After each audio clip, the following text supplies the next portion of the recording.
নমস্কাৰ মৰমৰ ছাত্ৰ ছাত্ৰী আৰু মোৰ বন্ধু বান্ধৱীসকল আহোম ক্লাছেছ ইউটিউব চেনেলটোত আপোনালোকৰ স্বাগতম জনাইছোঁ। আজি মই তোমালোকৰ কাৰণে লৈ আহিছোঁ ক্লাছ 10ৰ অসমীয়াৰ HSLC এক্সামৰ কাৰণে গোটেইখিনি ইম্পৰ্টেণ্ট। ছাত্ৰ ছাত্ৰীসকল মোৰ এইটো ভিডিঅ' তোমালোকে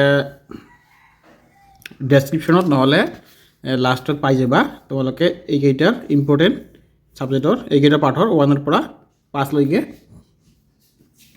আৰু এইটো ভিডিঅ' তোমালোকে পাবা আমাৰ কি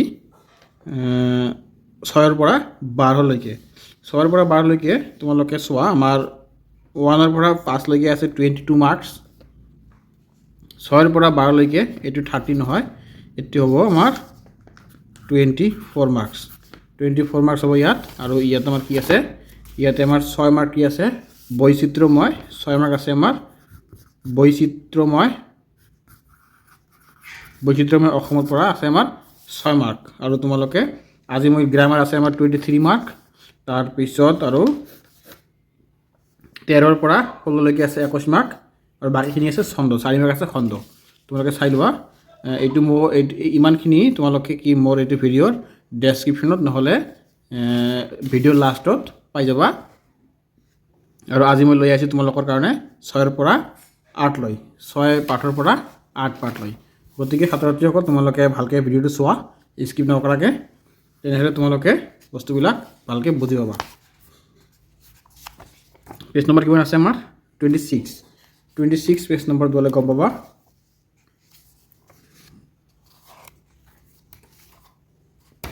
খুবেই ইম্পৰ্টেণ্ট হ'ব পাঠটো তোমালোকৰ কাৰণে। ইয়াতে তোমালোকে চোৱা, উদ্যোগিক হওঁ আহা এই পাঠটো আছে। এই পাঠটোৰ যিমানখিনি ইম্পৰ্টেণ্ট কুৱেশ্যন আছে সকলোখিনি মই দগাই লৈ আহিছোঁ। আৰু প্ৰশ্নাৱলীৰ কুৱেশ্যনখিনি তোমালোকে গোটেইখিনি পঢ়িবা। যেনেকুৱা প্ৰথমত চোৱা, তোমালোকে ইয়াতে আছে সুপ্ৰভাত শিক্ষাৰ্থীসকল। এইটো এনেকুৱাকৈ কুৱেশ্যন আহিব যে সুপ্ৰভাত শিক্ষাৰ্থীসকল উক্ত কথাফাকি কোনে কৈছিল। এইটো কৈছিল আমাৰ প্ৰকাশ গোস্বামীয়ে এই কথাটো কৈছিল। সুপ্ৰভাত ছাত্ৰ 10ম শ্ৰেণী কোঠাত সোমাই শ্ৰেণী শিক্ষক প্ৰকাশ গোস্বামীয়ে এই কথাষাৰ কৈছিল। নহ'লে তোমালোকৰ আহিব পাৰে 10ম শ্ৰেণী কোঠাত কোনে সোমাইছিল। এইটো আমাৰ এই প্ৰকাশ গোস্বামী তোমালোকে এনচাৰত লিখি দিবা। তাৰপিছত তোমালোকে চোৱা, এই পাঠটোৰ লিখক আছে আমাৰ দেৱজিৎ ভূঞা। তোমালোকে এইটো মনত ৰাখি ল'বা, পাঠটোৰ লিখক আমাৰ দেৱজিৎ ভূঞা। তাৰপাছত তোমালোকে চোৱা, সেইটো পেজ নম্বৰ 26 সফল উদ্যোগিক হ'বলৈনো কিয় কঠিন। এইটো কি কৈছে, ছাৰৰ কথাখিনি শুনি বিনিশা নামৰ ছোৱালীয়ে প্ৰশ্ন কৰে, সফল উদ্যোগিক হ'বলৈনো কিয় কঠিন। এইটো কোনে কৈছিল, উক্ত কথাফাকি বিনিতা নামৰ ছোৱালীজনীয়ে প্ৰশ্ন কৰিলে। তাৰপিছত তোমালোকে চোৱা, কাৰণ এজন সফল উদ্যোগিক হ'বৰ বাবে লাগিব ধৈৰ্য, একাগ্ৰতা, নিয়মানুৱৰ্তিতা, সমানুৱৰ্তিতা, আত্মবিশ্বাস আৰু হাৰ নমনা মনোবৃত্তি। ছাত্ৰ ছাত্ৰীসকল এইটো কুৱেশ্যন তোমালোকৰ খুবেই ইম্পৰ্টেণ্ট কুৱেশ্যন। এইটো কুৱেশ্যন তোমালোকৰ আহিব পাৰে যে এজন সফল উদ্যোগী হ'বলৈ হ'লে আমাৰ কিহৰ প্ৰয়োজন। এইটো আমাৰ খুবেই ইম্পৰ্টেণ্ট কুৱেশ্যন। তোমালোকে এইটো ভালকৈ মুখস্থ কৰি ল'বা। এজন সফল উদ্যোগী হ'বলৈ হ'লে আমাক কি লাগে, তোমালোকে ইয়াৰ পৰা ইয়ালৈ লিখি দিবা পৰীক্ষাত আহিলে। তাৰপিছত তোমালোকে চোৱা, ইয়াত কি দিছে, কোকা কোলা কোম্পানীৰ এটা বিজ্ঞাপন মানে তোমালোকে গম পোৱা নে নাই। বিজ্ঞাপন মানে হৈছে এডভাৰটাইজমেণ্ট। কোকা কোলা কোম্পানীৰ এটা বিজ্ঞাপন তোমালোকে নিশ্চয় দেখিছা, য'ত eat cricket, sleep cricket, dream cricket, drink cricket. যদি তোমালোকে এইটো আহে যে কোকা কোলা কোম্পানীটোৱে কি বিজ্ঞাপন দিছিল, তোমালোকে এইটো লিখি দিবা। আৰু যদি তোমালোকৰ এক্সামত এইটো দিয়া থাকে, দিয়াৰ পিছত কুৱেশ্যন আহিব পাৰে যে এইটো কোন কোম্পানীয়ে বিজ্ঞাপন দিছিল, এনেকৈ লিখি ল'বা কোকা কোলা কোম্পানীয়ে। তাৰপিছত তোমালোকে তলত চোৱা 27 নম্বৰ পেজত, বাৰু তোমালোকে ইনফ'চিছ কোম্পানীৰ নাম শুনিছানে। এইটো কুৱেশ্যন তোমালোকৰ আহিব পাৰে যে ইনফ'চিছ কোম্পানী প্ৰতিষ্ঠাপক কোন ইনফোসিস কোম্পানী বহুত ডাঙৰ কোম্পানী এইটো ইনফোসিস কোম্পানীটো আমাৰ ইণ্ডিয়াৰে কোম্পানী এই কোম্পানীটোৰ প্ৰতিষ্ঠাপক কোন তোমালোকে লিখিবা নাৰায়ণ মূৰ্তি আৰু যদি আহে নাৰায়ণ মূৰ্তিয়ে প্ৰতিষ্ঠা কৰা কোম্পানীটোৰ নাম কি তোমালোকে লিখি ল'বা ইনফোসিস কোম্পানী ছাত্ৰ ছাত্ৰীসকল এইটো কোৱেশ্চন তোমালোকৰ কাৰণে খুব ইম্পৰ্টেণ্ট হ'ব তাৰপিছত আহে তোমালোকৰ এণ্টাৰপ্ৰেনিউৰ মানে উদ্যোগী তোমালোকৰ আহিব পাৰে যে এণ্টাৰপ্ৰেনিউৰ মানে কি একচুৱেলি ইয়াক কি বুজায় এণ্টাৰপ্ৰেনিউৰ বুজায় তোমালোকক মানে তুমি ঠিকে কৈছা যে নিজৰ ইচ্ছামতে নিজৰ সময়সমূহ ঠিক কৰি নিজৰ উদ্ভাৱনা কৰা কৰ্মশক্তিৰে নিজকে প্ৰতিষ্ঠা কৰা প্ৰতিজন ব্যক্তিয়ে একজন এণ্টাৰপ্ৰেনিউৰ তোমালোকে ইয়াৰ পৰা ইয়ালৈ লিখি লোৱা তোমালোকে ইয়াৰ এনসাৰটো হৈ যাব তাৰপিছত আহিব পাৰে আমাৰ গুৱাহাটীত থকা ডাউনটাউন হস্পিটেল তাৰপিছত GNRC হস্পিটেল তাৰপিছত নেম কেয়াৰ হস্পিটেল এইবিলাকৰ প্ৰতিষ্ঠাপক কোন এইবিলাক ডাঙৰ কোম্পানী হস্পিটেল অসমৰ ভিতৰত আমাৰ ডাঙৰ হস্পিটেল কিখন আছে GNRC হস্পিটেল ইয়াৰ হেতাধিকাৰ কোন আছে আমাৰ হেতাধিকাৰ হ'ব নোমল চন্দ্ৰ বৰা আৰু ডাউনটাউন হস্পিটেল ইয়াৰ হেতাধিকাৰ আছে নৰেন্দ্ৰ নাথ দত্ত আৰু নেম কেয়াৰ হস্পিটেল আছে কি আমাৰ এগৰাকীৰ হেতাধিকাৰ নাম আছিল শ্ৰী হিতেশ বৰুৱা ছাত্ৰ ছাত্ৰীসকল এইবিলাক কোৱেশ্চন তোমালোকৰ কাৰণে খুবেই ইম্পৰ্টেণ্ট তোমালোকে এনেকুৱাকৈ আহিব পাৰে যে আমাৰ অসমত থকা তিনিখন ডাঙৰ হস্পিটেলৰ নাম লিখা প্ৰাইভেট হস্পিটেলৰ নাম লিখা এইবিলাক তোমালোকে লিখি দিবা যদি প্ৰাইভেট হস্পিটেল আহে এইবিলাক লিখি দিবা তাৰপিছত তোমালোকে আহা 29 পেজ নম্বৰৰ বিখ্যাত বৈজ্ঞানিক থমাছ এলভা এডিসনে ইলেক্ট্ৰিক বাল্ব তৈয়াৰ কৰোঁতে বাৰে বাৰে বিফল হৈ মন্তব্য কৰিছিল মই বিফল হোৱা নাই মাত্ৰ বুজিলোঁ যে 1000 ধৰণেই কাম নকৰে 10000 ধৰণে কাম নকৰে ছাত্ৰ ছাত্ৰীসকল ইয়াতে তোমালোকৰ এটা কোৱেশ্চন হ'ব পাৰে যে ইলেক্ট্ৰিক বাল্ব কোনে আৱিষ্কাৰ কৰিছিল ইলেক্ট্ৰিক বাল্ব আৱিষ্কাৰ কৰিছিল আমাৰ থমাছ এলভা এডিসনে আৰু তেওঁ কিমান বাৰ কি কৰিছিল 10000 বাৰ মানে নতুনকৈ ট্ৰাই কৰিছিল মানে এবাৰ এটা ধৰণে ট্ৰাই কৰিছে হোৱা নাই আৰু বেলেগবাৰ এটা বেলেগ ধৰণে ট্ৰাই কৰিছে হোৱা নাই ফিৰ তাৰ পিছৰবাৰ আকৌ বেলেগ ধৰণে ট্ৰাই কৰিছে হোৱা নাই তাৰ পিছৰবাৰ আকৌ বেলেগ ধৰণে ট্ৰাই কৰিছে হোৱা নাই এনেকৈ তেওঁ 10000 বাৰ ট্ৰাই কৰিছিল তাতো হোৱা নাই 10000 বাৰৰ পিছতহে তেওঁ বাল্বটো জ্বলিছে সেইকাৰণে তেওঁ কৈছে মই বিফল হোৱা নাই মাত্ৰ বুজিলোহে 10000 ধৰণে ই কাম নকৰে এইটো কোৱেশ্চন দি ক'ব পাৰে যে এই উক্ত কথাফাকি কোনে কৈছিল সেইকাৰণে তোমালোকে এইটো পঢ়ি ল'বা তাৰপিছত আহিলে আমাৰ 30 নম্বৰ পেজ 30 নম্বৰ পেজত কি দিয়া আছে উইলিয়াম শেক্সপিয়াৰে কৈছিল আমাৰ ভাগ্য মানে কি ডেষ্টিনি গ্ৰহ নক্ষত্ৰ নিৰূপণ নকৰে ই আমাৰ নিজৰ ভিতৰত থাকে তেওঁ কৈছিল যে আমাৰ যে ভাগ্য আছে বা ডেষ্টিনি আছে এইটোৱে কোনো গ্ৰহ বা নক্ষত্ৰই মানে নিযুক্তি নকৰে হি আমাৰ নিজৰ ভিতৰতে থাকে আমাক নিজকে নিজৰ ভাগ্য তৈয়াৰ কৰিব লাগে এইটো এই কথাফাকি লিখি দিব পাৰে যে আমাৰ ভাগ্য ডেষ্টিনি গ্ৰহ নক্ষত্ৰ নিৰূপণ নকৰে ই আমাৰ নিজৰ ভিতৰত এই উক্ত কথাফাকিৰ লিখক কোন তোমালোকে সেইটো লিখিবা উইলিয়াম শেক্সপিয়াৰ তাৰপিছত আৰু এটা কোৱেশ্চন আছে ইয়াতে পাঠৰ ভিতৰৰ কোৱেশ্চনবিলাক বিশ্ববিখ্যাত উদ্যোগী তথা মাইক্ৰ'ছফ্টৰ প্ৰতিষ্ঠাতা বিল গেটছ তোমালোকে বিল গেটছক চিনি পোৱা নাই বিল গেটছ সেয়ে কৈছে আপুনি যদি দুখীয়া হৈ জন্ম হৈছে সেয়া আপোনাৰ ভুল নহয় কিন্তু আপুনি যদি দুখীয়া হৈ মৰে সেয়া আপোনাৰ ভুল তোমালোকৰ এক্সামত আহিব পাৰে যে এই কথাষাৰ তুলি দিব দি ক'ব যে এইটোৰ বক্তা কোন বা এইটো কোনে কৈছিল এই তোমালোকে লিখিবা বিল গেটছ আমাৰ ৱৰ্ল্ডৰ ভিতৰত 2023 ধনী মানুহ আছিল তেওঁ মাইক্ৰ'ছফ্ট এপছটো তেওঁ বনাইছিল মাইক্ৰ'ছফ্ট কোনটো এপছ তোমালোকে যিসকলে লেপটপ চলোৱা বা যিসকলৰ কম্পিউটাৰ আছে ঘৰত বা যিসকলে কম্পিউটাৰ শিকি আছে সেইসকল ল'ৰা ছোৱালীয়ে গম পাব মাইক্ৰ'ছফ্ট কোনটোক কয় আমি যে কম্পিউটাৰত যে কাম কৰোঁ যিটো ছফ্টৱেৰ দ্বাৰা কাম কৰোঁ সেই ছফ্টৱেৰটো মাইক্ৰ'ছফ্ট বুলি কয় যেনেকুৱা আমাৰ মোবাইলত থাকে এণ্ড্ৰইড এনেকুৱা লেপটপত থাকে মাইক্ৰ'ছফ্ট তাৰপিছত তোমালোকে লিখিবা উপযুক্ত শিক্ষণ আৰু অভিৰোচনৰ দ্বাৰা ঔদ্যোগিক গঢ়ি তুলিব পাৰি। অভিৱেশন মানে মটিভেশ্যন। তাৰপিছত ছাত্ৰ ছাত্ৰীসকল তোমালোকে আহা 31 নম্বৰ পেজত। 31 নম্বৰ পেজত তোমালোকে চাই লোৱা দেৱজিৎ ভূঞাৰ জন্ম হয় তেওঁৰ পিতৃ প্ৰিয়ত সুৰেন্দ্ৰনাথ ভূঞা আৰু মাতৃৰ নাম মনোৰমা ভূঞা। তোমালোকৰ ইয়াতে এটা কুৱেশ্যন ইম্পৰ্টেণ্ট আছে, এইটো কি অসমীয়া গ্ৰন্থ ৰচনা কৰাৰ উপৰিও দেৱজিৎ ভূঞাই কি লিখিছিল। তোমালোকে এইটো লিখি ল'বা, butterfly, me too, the black hole, এই তিনিটা তোমালোকে মনত ৰাখি ল'বা। অসমীয়া ভাষাৰ উপৰিও দেৱজিৎ ভূঞাই কি লিখিছিল, গ্ৰন্থ ৰচনা কৰিছিল, সেইটো তোমালোকে লিখি ল'বা, মুখস্থ কৰি ল'বা। তাৰপিছত এতিয়া আহা তোমালোকে শব্দ আৰু টকা। এইটো আমাৰ খুবেই ইম্পৰ্টেণ্ট, শব্দ আৰু টকা। একাগ্ৰতা, নিয়মানুবৰ্তিতা, আত্মবিশ্বাস, সৃজনশীল আৰু সমাপ্ত, এইবিলাক তোমালোকে পঢ়ি ল'বা। ইয়াৰ পৰা তোমালোকৰ এক্সামত বহুতখিনি কমন পৰে। ছাত্ৰ ছাত্ৰীসকল 1 মাৰ্কৰখিনি তোমালোকে গোটেইখিনি পঢ়িবা।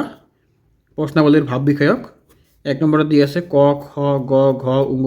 চ, বৰ্গীয় ঝ, নিয়, বৰ্গীয় ঝ ইয়ালৈকে আছে। 10ম শ্ৰেণীকোঠাত সোমোৱা শ্ৰেণী শিক্ষকগৰাকীৰ নাম আছিল, তোমালোকে মই আগতে কৈ আহিলোঁ। তাৰপিছত নাৰায়ণ মূৰ্তি কোন, এইটো মই আগতে কৈ ইনফোচিছৰ অনাৰ বা প্ৰতিষ্ঠাপক ইনফোচিছ কোম্পানী। তাৰপিছত এইটো কি আছে বিজিতে চাৰক উদ্যোগিক সম্পৰ্কে কি কৈছিল। এইবিলাক তোমালোকৰ খুবেই ইম্পৰ্টেণ্ট কুৱেশ্যন, 1 মাৰ্কৰ কাৰণে তোমালোকে এৰি নাযাবা, তেনেহ'লে ভাল মাৰ্ক পাই যাবা। তাৰপিছত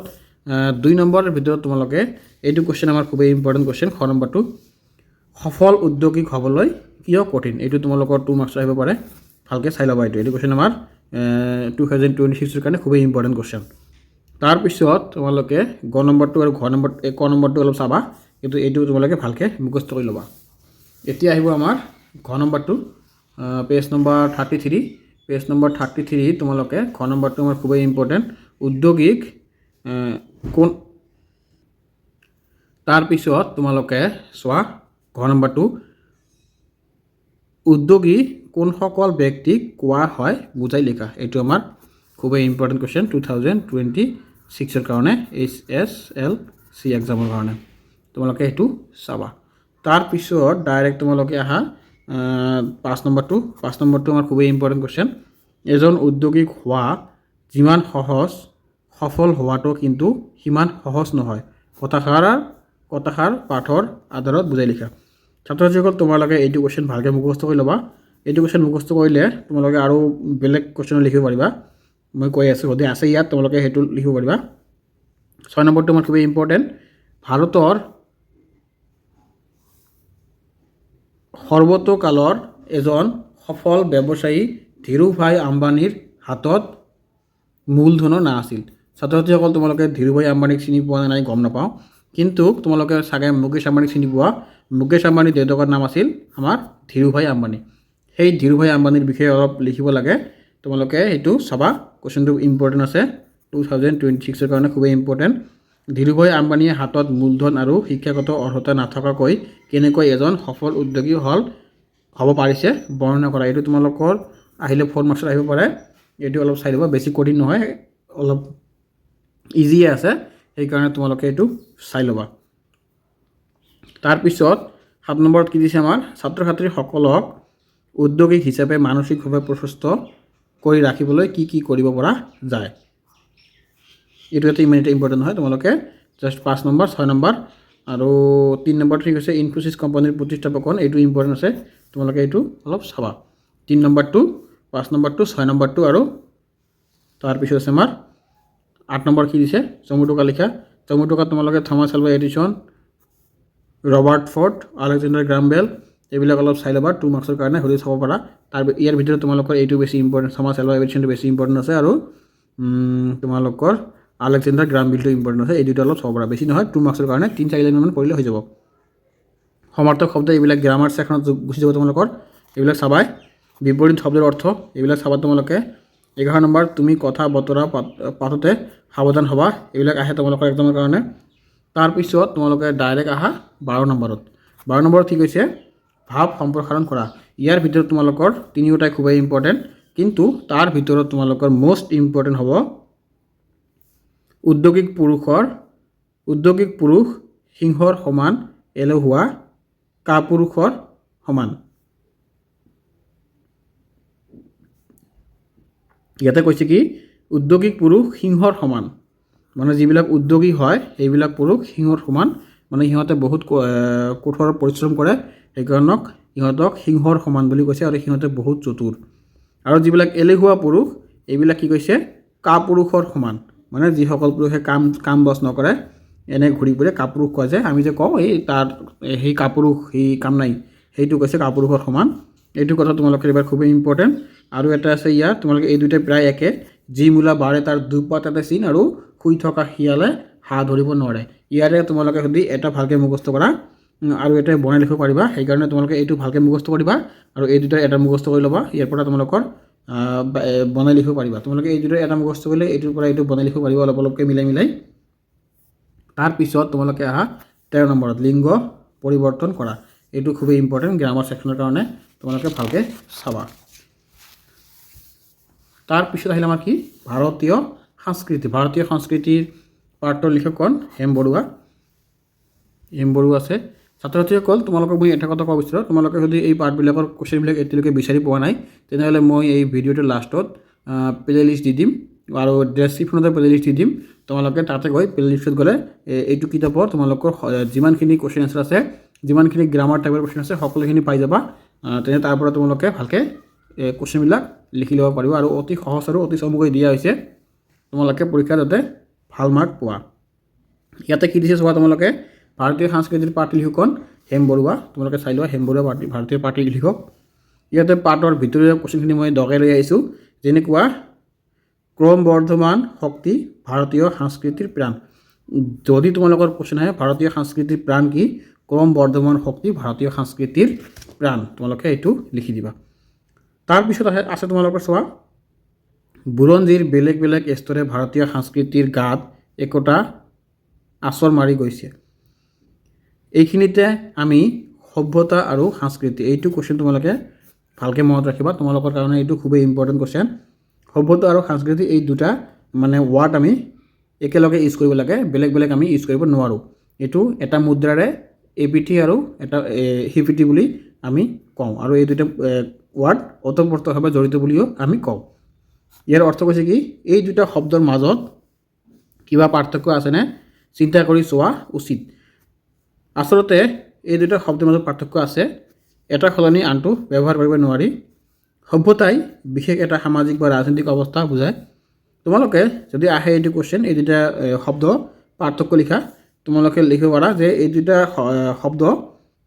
এটা আনটোৰ লগত ওতঃপ্ৰোতভাৱে জড়িত আৰু লিখিব পাৰা এই দুটা সভ্যতা আৰু সংস্কৃতি এটা মুদ্ৰাৰে ইপিটি আৰু সিপিটি বুলি ক'ব পাৰোঁ তাৰপিছত লিখিব পাৰা সভ্যতাই বিশেষ এটা সামাজিক বা ৰাজনৈতিক অৱস্থাক বুজায় যদি তোমালোকৰ 2 মাৰ্কছত আহে এইখিনি লিখি ল'বা গ'ল আৰু এইটো তাৰপিছত লিখিবা আনহাতে সংস্কৃতি হৈছে কোনো এটা জাতি বা সমাজ এখনৰ জীৱন প্ৰতিভা তোমালোকৰ 2 মাৰ্কছত আহিলে এই 2 লাইন লিখিলে হৈ যাব আৰু বাকীখিনি তোমালোকৰ ইমান ডাঙৰ পঢ়িব নালাগে তাৰপিছত তোমালোকে আহা পেজ নম্বৰ 35 পণ্ডিত ৰাহুল সংকৃতায়নৰ ফ্ৰেম ভলগা টু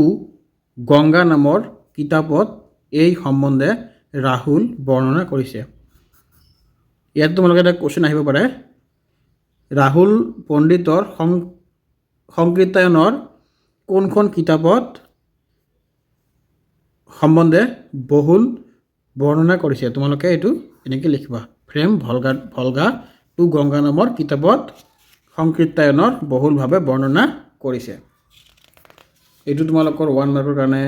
ইম্পৰ্টেণ্ট হয় এইটো আহিব পাৰে এক্সামত সেইকাৰণে এইটো মুখস্থ কৰি ল'বা তাৰপিছত তোমালোকে ডাইৰেক্ট আহা পেজ নম্বৰ 38 পেজ নম্বৰ 38 কি আছে অজন্তা গুহাত অনন্ত কালৰ বাবে শিল্পকলা সঞ্জীৱিত হৈ আছে তোমালোকে অজন্তা গুহা আৰু ইলোৰা কভছ তোমালোকে গম পোৱা নাই এইটো আমাৰ বহুত পুৰণা গুহাটো বুজি পোৱা এই শিলৰ মাজত কাটি যে বনায় গুহা বুলি কয় যে এইটো অজন্তা গুহা আৰু ইলোৰা কভছ অজন্তা গুহা আছে আমাৰ ক'ত আছে এইটো কিতাপত দিছেনে নাই কিন্তু এইটো আছে আমাৰ মহাৰাষ্ট্ৰত তোমালোকে এইটো কুৱেশ্যন আহিব পাৰে অজন্তা গুহাত অনন্ত কালৰ পৰা কি সজ্জীৱিত হৈ আছে শিল্পকলা সজ্জীৱিত হৈ আছে তাৰমানে বহুত শিলেৰে কাটা মূৰ্তি তাতে আছে। তাৰপিছত তোমালোকে ডাইৰেক্ট আহা পেজ নম্বৰ 41 বৰবৰুৱাদেৱে ৰচনা কৰা বালিচন্দা মন ময়ূৰী এই পাঠটি লিখক কোন আছিল আমাৰ হেম বৰুৱা ইয়াৰ কবি কৈছে দিছে বৰবৰুৱাদেৱে লিখি মানে বালিচন্দা আৰু মন ময়ূৰী আৰু তেওঁক 1972 চনত ধুবুৰীত অনুষ্ঠিত হোৱা অসম সাহিত্য সভা অধিৱেশনৰ সভাপতি আছিল। তেওঁক তোমালোকৰ আহিব পাৰে হেম বৰুৱাই কোনখন অসম সাহিত্য সভাৰ সভাপতি আছিল তোমালোকে এইটো লিখিব পাৰে 1972 চনত ধুবুৰীত অনুষ্ঠিত হোৱা অসম সাহিত্য সভাৰ সভাপতি আছিল। আমাৰ 2026 পৰিল আমাৰ 2024 যে হৈ গ'ল কি হয় 24 নে 25 প্ৰথমতে যে হৈ গৈছিল পাঠশালাত অসম সাহিত্য সভা আৰু সেই ঠিক তেনেকৈ আমাৰ 1972 চনত যিটো অসম সাহিত্য সভা হৈছিল সেইটোৰ কোন আছিল আমাৰ হেম বৰুৱা আছিল সভাপতি। তাৰপিছত তোমালোকে চোৱা শব্দ আৰু টোকা এইটো আছে ইম্পৰ্টেণ্ট এইটো আৰু এইটো ইম্পৰ্টেণ্ট তোমালোকে এইবিলাক পঢ়ি যাবা। ইয়াৰ পৰা তোমালোকৰ গ্ৰামাৰ ছেকশ্যনত বহুতখিনি কমন পৰিব ইয়াতো আছে এইবিলাক তোমালোকে পঢ়ি যাবা নহ'লে তোমালোকে গ্ৰামাৰত বহুত নম্বৰ মাৰ খাই যাবা। তাৰপিছত তোমালোকে প্ৰশ্নাৱলীত চোৱা পেজ নম্বৰ 43 পেজ নম্বৰত এইবিলাক খুবেই ইম্পৰ্টেণ্ট কুৱেশ্যন। ভাৰতীয় সংস্কৃতিৰ প্ৰাণ কি এইটো আগতে পাই আহিছে মই কৈ দিছোঁ। তাৰপিছত কোনটো যুগক ভাৰতীয় সংস্কৃতিৰ বিস্তাৰ যুগ বুলিব পাৰি এইবিলাক পঢ়ি ল'বা। মই ডেছক্ৰিপশ্যনত লিংক দি দিম আৰু ভিডিঅ'টো লাষ্টতো আছে লিংক দি দিম মই তোমালোকে তাৰ পৰা চাব পাৰিবা। এইবিলাক খুবেই সহজ কুৱেশ্যন আৰু অতি চমু কুৱেশ্যন তোমালোকে এইবিলাক চাবা এইটো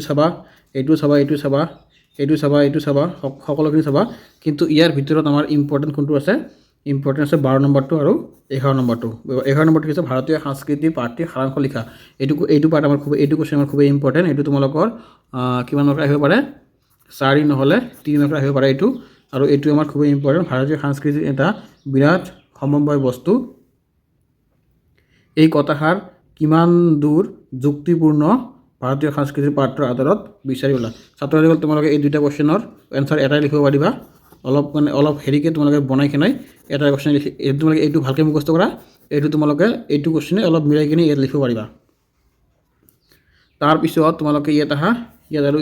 15 নম্বৰটো আমাৰ খুবেই ইম্পৰ্টেণ্ট কুৱেশ্যন আছে অজন্তা গুহাৰ শিল্পকলাৰ এটি বিৱৰণ দিয়া এইটো আমাৰ খুবেই ইম্পৰ্টেণ্ট কুৱেশ্যন।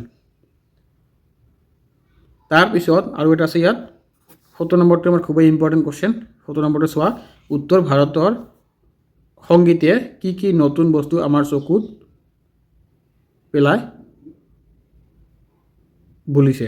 এইটো আমাৰ খুবেই ইম্পৰ্টেণ্ট কুৱেশ্যন। তাৰপিছত তোমালোকে ডাইৰেক্ট 20 নম্বৰত ব্যাখ্যা কৰা। ইয়াৰ ভিতৰত আমাৰ তিনিটা কুৱেশ্যন ইম্পৰ্টেণ্ট। তিনিটাৰ ভিতৰত আমাৰ মষ্ট ইম্পৰ্টেণ্ট আছে কোনটো সংস্কৃতিৰ অবিচ্ছিন্ন ধাৰাই কিহে হৈছে ভাৰতীয় জীৱনৰ মূল সম্পদ। তাৰপিছত আছে ভাৰতৰ বুৰঞ্জী হৈছে ৰাজ্যৰ উত্থান পতন ভঙা গড়াৰ সবিশেষ বুৰঞ্জী আৰু সকলো আৰ্ট মূলতে দুটা বিপৰীত পন্থাই কাম কৰা। তোমালোকৰ এইটোৰ ভিতৰত তোমালোকৰ ক নম্বৰটো আমাৰ খুবেই ইম্পৰ্টেণ্ট ক নম্বৰটো তোমালোকে পঢ়ি যাবা। তাৰপিছত তোমালোকে ভাষা বিষয়ত এইবিলাক গ্ৰামাৰ ছেকশ্যন তোমালোকে সন্ধি ভঙা আৰু বিশিষ্ট বা বিশেষণ লৈ নিয়া এইবিলাক খুবেই ইম্পৰ্টেণ্ট তোমালোকে চাব ভালকৈ। তোমালোকৰ এইবিলাক তোমালোকে যদি বিশিষ্ট ভালকৈ পঢ়িব গোটেইখিনি কমপ্লিট কিটো যদি নাজানা তোমালোকে যিবিলাক আছে তোমালোকে এইবিলাক পঢ়িলে ইয়াৰ পৰা তোমালোকৰ কম পৰিব। তাৰপিছত তোমালোকে পেজ নম্বৰ 45 পেজত কি আছে আমাৰ অসমৰ জনগোষ্ঠীৰ গাঁথনি আৰু সংস্কৃতি অসমৰ জনগোষ্ঠীৰ গাঁথনি আৰু সংস্কৃতিৰ পাঠটি লিখকজন আমাৰ আব্দুছ ছাত্তাৰে অসমৰ জনগোষ্ঠীৰ গাঁথনি আৰু সংস্কৃতিৰ পাঠটি লিখিছিল। ইয়াত কি হৈছে 13 শতিকাত হুকং উপত্যকাৰ পৰা অহা আৰু চীন দেশৰ দক্ষিণ পশ্চিম অঞ্চলৰ পৰা অহা মংগোলীয় বহিৰাগত গোষ্ঠীৰ কাৰণে অসময় আছিল স্থিতি লোৱা ঠাই। অসময় কাৰ বাবে স্থিতি লোৱা ঠাই আছিল মংগোলীয় বহিৰাগত গোষ্ঠীৰ কাৰণে। এইটো আমাৰ আহিব পাৰে এক্সামত। তাৰপিছত তোমালোকে তলত অসম দেশখনে যাদু মন্ত্ৰ আৰু ঐন্দ্ৰজালিক বিদ্যাৰ কাৰণে প্ৰাচীন কালৰে পৰা প্ৰসিদ্ধ আছিল। অসমখন আমাৰ কিহৰ বাবে প্ৰাচীন কালৰে পৰা প্ৰসিদ্ধ আছিল এইটো আমাৰ লিখিব লাগিব তোমালোকক যাদু মন্ত্ৰ আৰু ঐন্দ্ৰজালিক বিদ্যাৰ কাৰণে এইটো আমাৰ খুব ইম্পৰ্টেণ্ট কোৱেশ্চন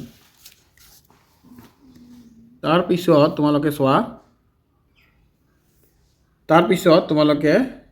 পেজ নম্বৰ 47 চোৱা প্ৰশ্ন হয় ইয়াত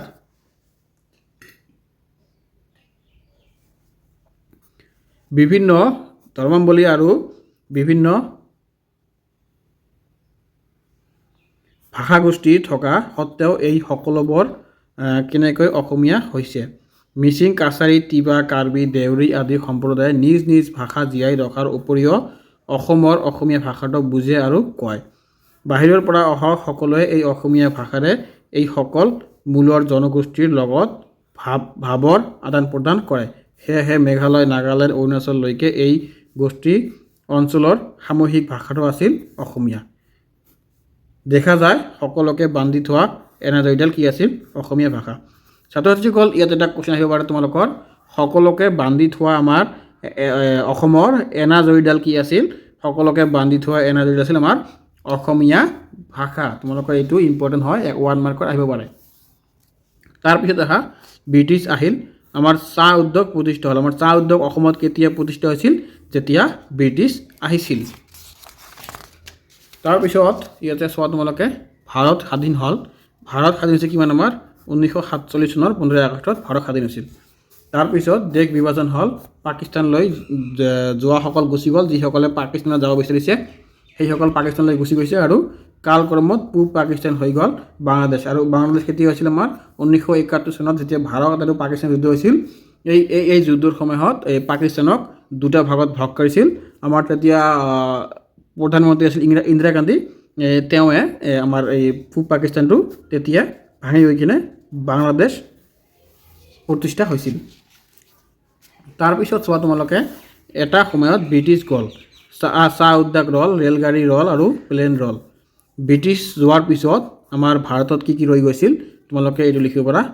চাহ উদ্যোগ ৰল ৰেলগাড়ী ৰল আৰু প্লেন ৰল তাৰপিছত আহা লেখকৰ পৰিচয় তেওঁ অসম সাহিত্য সভাৰ প্ৰধান সম্পাদক আছিল 1978 চনৰ তেওঁ অসম সাহিত্য সভাৰ প্ৰধান সম্পাদক আছিল তাৰপিছত তোমালোকে আহা প্ৰশ্নাৱলীৰ এইবিলাক খুবেই ইম্পৰ্টেণ্ট কোৱেশ্চন ত্ৰয়োদশ শতিকাত অসমলৈ অহা বহিৰাগত গোষ্ঠী কোনটো আছিল তাৰপিছত লিখা আছে প্ৰাচীন কালৰে পৰা অসম দেশ কিহৰ বাবে প্ৰসিদ্ধ আছিল এইবিলাকৰ কোৱেশ্চন মই ডেছক্ৰিপশ্যনত আৰু ভিডিঅ'টো লাষ্টত প্লেলিষ্ট দি দিম তোমালোকে তাতে গৈ গোটেইখিনি কোৱেশ্চনৰ এনচাৰ অতি সহজ আৰু অতি চমুকৈ দিয়া আছে সেইবিলাকৰ পৰা মুখস্থ কৰিব পাৰিবা তোমালোকে এইবিলাক পঢ়িবা ক খ গ ঘ ঙ এইবিলাক এৰি নাযাবা তাৰপিছত 2 নম্বৰ দি আছে 2 নম্বৰৰ ভিতৰত তোমাৰ মোষ্ট ইম্পৰ্টেণ্ট হ'ব গ নম্বৰটো চাহ উদ্যোগৰ কৰ্মীসকল কোন তেওঁলোকে কৰ পৰা অসমলৈ আহিছিল আমি জানো চাহ উদ্যোগৰ কৰ্মীসকল টি ট্ৰাইব চাহ উদ্যোগৰ কৰ্মীবিলাক আৰু তেওঁলোকৰ আছিল ঝাৰখণ্ড আৰু এটা কিবা আছিল ষ্টেট তোমালোকে কিতাপত পঢ়িবা পঢ়িলে গম পাবা ঝাৰখণ্ড ছত্তীশগড় সিহঁতে সেইফালৰ পৰা আহিছিল কৰ্মীসকল ব্ৰিটিছ লৈ আহি এতিয়া আমাৰ অসমত ইয়াতে বাসিন্দা হৈ গৈছে তোমালোকে এইবিলাক অলপ বনাই লিখি দিবা পাৰ্টিত থকা খাদ্য বস্তুৰ এখন তালিকা এইটো আছে ইম্পৰ্টেণ্ট এইটো তোমালোকে পঢ়ি ল'বা গ আৰু ঘ 2 নম্বৰৰ তাৰপিছত তোমালোকে ডাইৰেক্ট আহা 52 পেজ নম্বৰত কি দিয়া আছে আমাৰ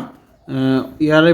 মোষ্ট ইম্পৰ্টেণ্ট কোৱেশ্চনখিনি মই কৈ দিছোঁ ইয়াৰ ভিতৰত মোষ্ট ইম্পৰ্টেণ্ট কোৱেশ্চন হ'ব আমাৰ 3 নম্বৰটো অসমৰ পুৰণি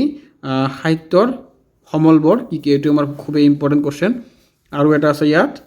4 নম্বৰটো খুবেই ইম্পৰ্টেণ্ট অসমৰ বৈচিত্ৰ্যপূৰ্ণ জনগোষ্ঠীৰ গাঁথনিৰে অসমীয়া সংস্কৃতিৰ বৈশিষ্ট্য ৰক্ষা কৰিছে এইটো আমাৰ খুবেই ইম্পৰ্টেণ্ট কোৱেশ্চন তাৰপিছত ইয়াত আৰু এটা আছে 6 নম্বৰটো ইম্পৰ্টেণ্ট কোৱেশ্চন এটা সংমিশ্ৰিত সংস্কৃতি সম্পন্ন জাতি ইয়াক নুই কৰাৰ কোনো যুক্তি তৰ্ক আৱশ্যক নাই এইটো আমাৰ খুবেই ইম্পৰ্টেণ্ট কোৱেশ্চন তোমালোকে এইটো চাই ল'বা তাৰপিছত আমাৰ ইয়াত 7 নম্বৰটো খুবেই ইম্পৰ্টেণ্ট লগে লগে সংস্কৃতিৰ ৰূপান্তৰ ঘটে এইটো আমাৰ খুবেই ইম্পৰ্টেণ্ট কোৱেশ্চন আৰু তাৰপিছত 8 নম্বৰটো ইম্পৰ্টেণ্ট 8 নম্বৰত 3টা আছে 3টাৰ ভিতৰত মোষ্ট ইম্পৰ্টেণ্ট আমাৰ এই দুটা এইটো আৰু এইটো ক আৰু খটো মষ্ট ইম্পৰ্টেণ্ট দেখা যায় সকলোকে বান্ধি থোৱা এনাজৰিত আছিল অসমীয়া ভাষা তোমালোকে অসমীয়া ভাষাৰ বিষয়ে অলপ লিখিবা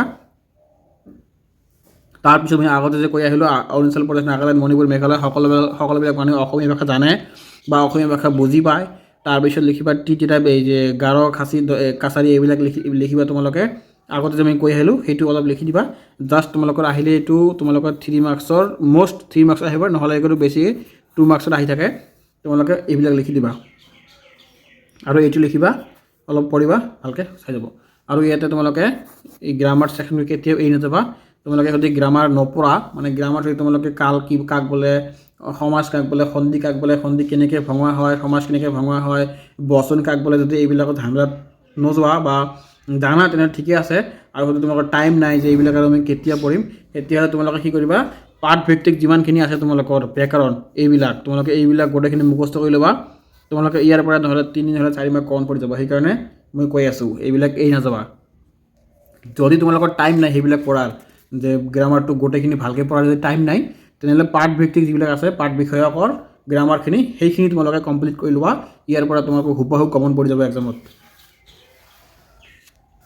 এতিয়া আমাৰ কি আছে নেক্সটত ইণ্টাৰনেটৰ মিঠা আৰু তিতা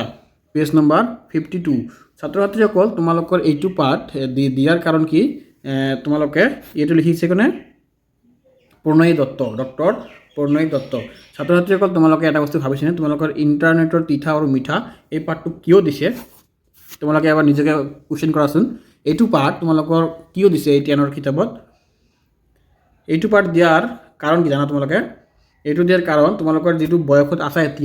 এতিয়া তোমালোকে ইণ্টাৰনেটৰ যে তিতা আৰু মিঠা আছে মানে তিতা আৰু মিঠা মানে কি তিতা আৰু এইটো সোৱাদ বুলি ভাবিলে নহ'ব তিতা আৰু মিঠা একচুৱেলি হ'ব দোষ আৰু গুণ মানে ইণ্টাৰনেটৰ যোগেদি তোমালোকৰ কি গুণ হয় আৰু কি দোষ হয় যেনেকুৱা আমি তোমালোকক ইণ্টাৰনেটৰ যোগেদি এই পাঠটিৰ বিষয়বস্তুবিলাক কৈ আছোঁ ঠিক এইটো হ'ব তোমালোকৰ মিঠা মানে গুণ আৰু তোমালোকে যদি দেউতাকৰ পৰা বা মাকৰ পৰা মোবাইলটো লৈ কিনে কৈছে যে মই ইউটিউবত কুৱেশ্যন চাই আছোঁ কিন্তু তোমালোকে কি কৰি আছা ইনষ্টাগ্ৰামত ৰিল চাই আছা এইটো হ'ব ইণ্টাৰনেটৰ দোষ সেইকাৰণে তোমালোকক বুজি পোৱাৰ কাৰণে এই পাৰ্টটো ক্লাছ 10ৰ অসমীয়াত দি দিছে এতিয়া তোমালোকে চোৱা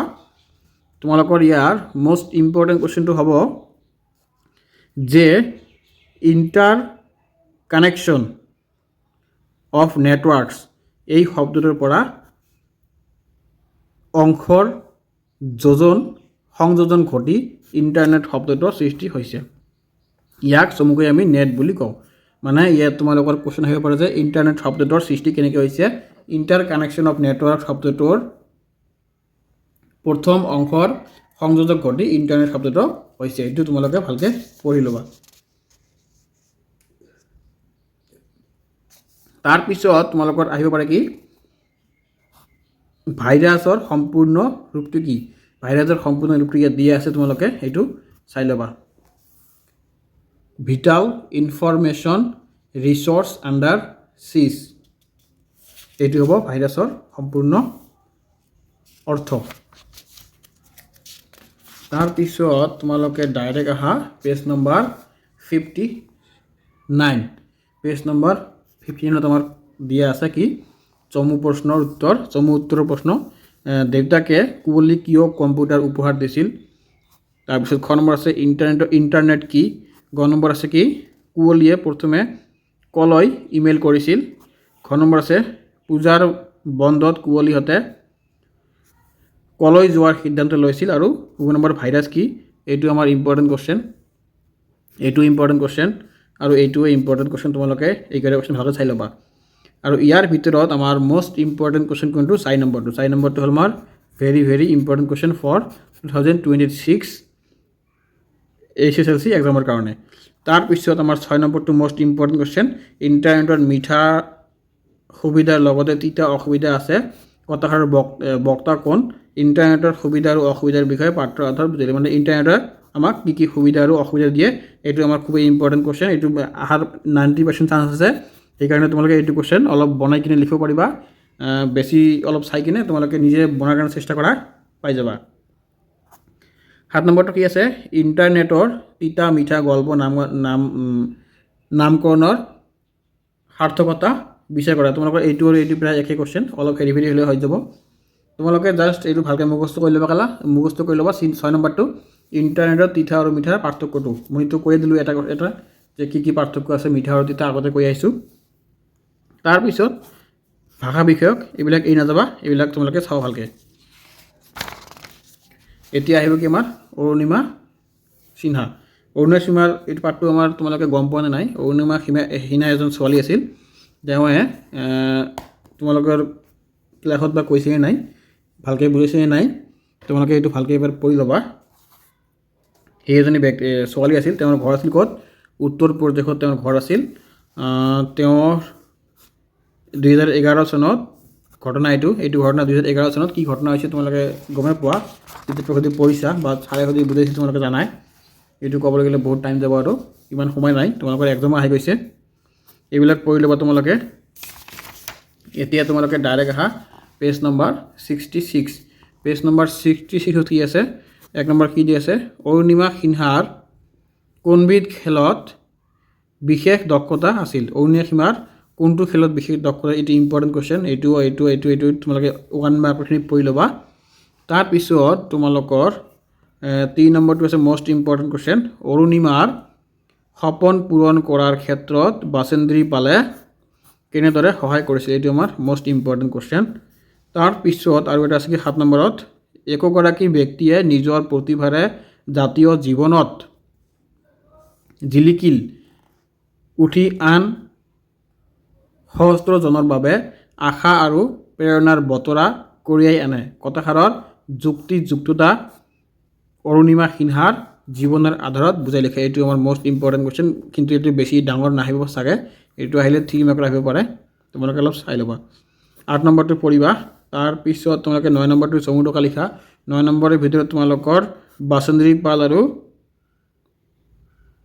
টেনজিং নাৰ্গে আৰু এটা কি ষ্টিফেন হকিং এই দুটা তোমালোকে ভালকৈ পঢ়ি ল'বা বাচেন্দ্ৰী পাল আৰু ষ্টিফেন হকিং এই দুটা ভালকৈ পঢ়িবা ইয়াৰ পৰা কোন পঢ়িবা আৰু এটা কথা কি তোমালোকে এইবিলাক এই নাযাবা সন্ধি আৰু তলৰ শব্দটোৰ উপসৰ্গ ভাঙি দেখুৱা এইবিলাক খুবেই ইম্পৰ্টেণ্ট তোমালোকৰ 24 মাৰ্কছ আছে গ্ৰামাৰত সেইকাৰণে গ্ৰামাৰখিনি ভালকৈ চাই ল'বা তাৰপিছত তোমালোকে আহা কি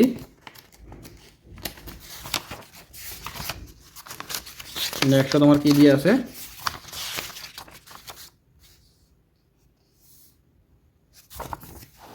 অৰণ্যযাত্ৰা তোমালোকৰ এই পাৰ্টটোৰ খুবেই ইম্পৰ্টেণ্ট পাৰ্ট তোমালোকে চোৱা আৰু খুব এতিয়া আছে আমাৰ কি অৰণ্যযাত্ৰা এইটো আমাৰ খুবেই ইণ্টাৰেষ্টিং পাৰ্ট ডাইৰেক্ট আহা তোমালোকে ইয়াত মই পেজ নম্বৰ কৈ আছোঁ সেইটো পেজ নম্বৰত আহি যোৱা তোমালোকে ইয়াৰ মূল কোৱেশ্চনখিনি মই কৈ দিম আৰু এনচাৰবিলাক তোমালোকে মোৰ এইটো ভিডিঅ' শেষত পাই যাবা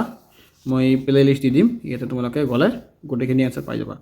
ইয়াৰ ভিতৰত তোমালোকে 1 মাৰ্কৰ গোটেইখিনি পঢ়িবা ক খ 1 মাৰ্কৰখিনি এই নাযাবা পেজ নম্বৰ কিমান আছিল 79 তাৰপিছত আহা পেজ নম্বৰ 80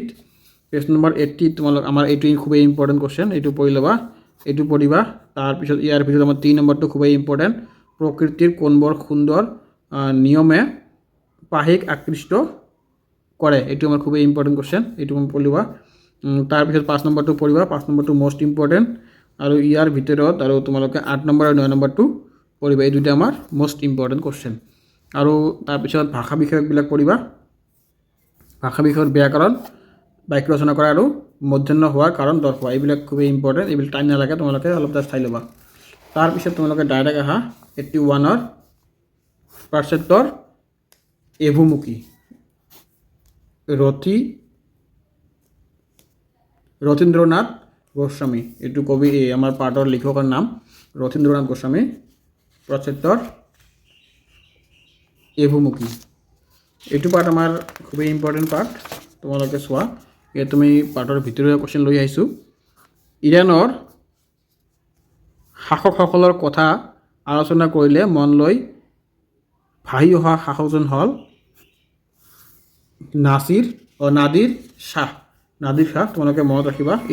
ইৰাকৰ শাসনৰ কথা মনত পৰিলে আমি কাৰ কথা আহিব নাদিৰ শ্বাহ ইয়াত তোমালোকে ডাইৰেক্ট আহা এইবিলাক তোমালোকে পঢ়ি ল'বা তাৰপিছত তোমালোকে ডাইৰেক্ট আহা 94 পেজ নম্বৰ 94 প্ৰশ্নাৱলী চমু উত্তৰ দি আছে তোমালোকে ক খ গ ঘ উংগ চ বৰ্গীয় ঝ নিয় তাৰপিছত নিয় ট ঠ ড ঢ মূৰ্ধন্য এইবিলাক তোমালোকে গোটেইখিনি পঢ়িছা প ফ ম ফ এইবিলাক তোমালোকে এই নাযাবা অতি সহজ কোৱেশ্চন এবাৰ দুবাৰ চালে হৈ যাব তাৰপিছত তোমালোকৰ মোষ্ট ইম্পৰ্টেণ্ট কোৱেশ্চন আছে ইয়াত 2 নম্বৰটো আছে তেলৰ বাবে চলোৱা খনন কাৰ্যত মডেলিং আহিলাসমূহৰ ভূমিকা কি এইটো আমাৰ খুব ইম্পৰ্টেণ্ট তাৰপিছত 3 নম্বৰটো ইম্পৰ্টেণ্ট বুশ্বেৰ চহৰৰ এটা বিৱৰণ দিয়া এইটো আমাৰ খুব ইম্পৰ্টেণ্ট কোৱেশ্চন তোমালোকে 3 নম্বৰটো আৰু 2 নম্বৰটো পঢ়ি ল'বা তাৰপিছত ডাইৰেক্ট আহা পেজ নম্বৰ 95 ইয়াতে আমাৰ 6 নম্বৰটো most important 6 number 7 number 8 number 9 number আৰু 11 নম্বৰ 12 আৰু 13 এইকেইটা আমাৰ খুব ইম্পৰ্টেণ্ট জাষ্ট খালি 10 নম্বৰটো ইম্পৰ্টেণ্ট নহয় তোমালোকে এইকেইটা ভালকৈ পঢ়ি ল'বা আৰু ভাষা বিষয় কি আছে এইবিলাকতো তোমালোকে কৈ আছোঁ তোমালোকে ভাষা বিষয়ৰ কোৱেশ্চনখিনি গোটেইখিনি পঢ়িবা এই নাযাবা ইয়াৰ পৰা তোমালোকৰ বহুত কমন পৰিব যিসকল ছাত্ৰ ছাত্ৰী এতিয়া আৰু টাইম নাই গ্ৰামাৰখিনি গোটেইখিনি ৰিভাইজ কৰাৰ বা কমপ্লিট কৰাৰ তেওঁলোকে এই কিতাপত থকা যিমানখিনি আছে ভাষা বিষয়ক গ্ৰামাৰখিনি সেইখিনি তোমালোকে পঢ়ি যাবা যেনেকৈ হওক পঢ়িবা তোমালোকে তাৰ পৰা বহুত কমন পৰিব আৰু মই তোমালোকৰ নেক্সট ভিডিঅ'ত এইটো পাৰ্ট লৈ আহিম ইয়াৰ পিছৰ যিমানখিনি পাৰ্ট আছে মই তোমালোকৰ নেক্সট ভিডিঅ'ত লৈ আহিম ছাত্ৰ ছাত্ৰীসকল আজিৰ কাৰণে এইখিনিয়ে শেষ মোৰ এইবিলাক যদি তোমালোকে কোৱেশ্চন এতিয়ালৈকে পোৱা নাই বা তোমালোকে অতি সহজকৈ পোৱা নাই মই এইটো ভিডিঅ'ৰ লাষ্টত আৰু ডেছক্ৰিপশ্যনত প্লেলিষ্ট দি দিম তাৰ পৰা গ'লে তোমালোকে এইটো অসমীয়া সাহিত্য চায়নিকা নতুন এইটো পাঠৰ যিমানখিনি এইটো কিতাপৰ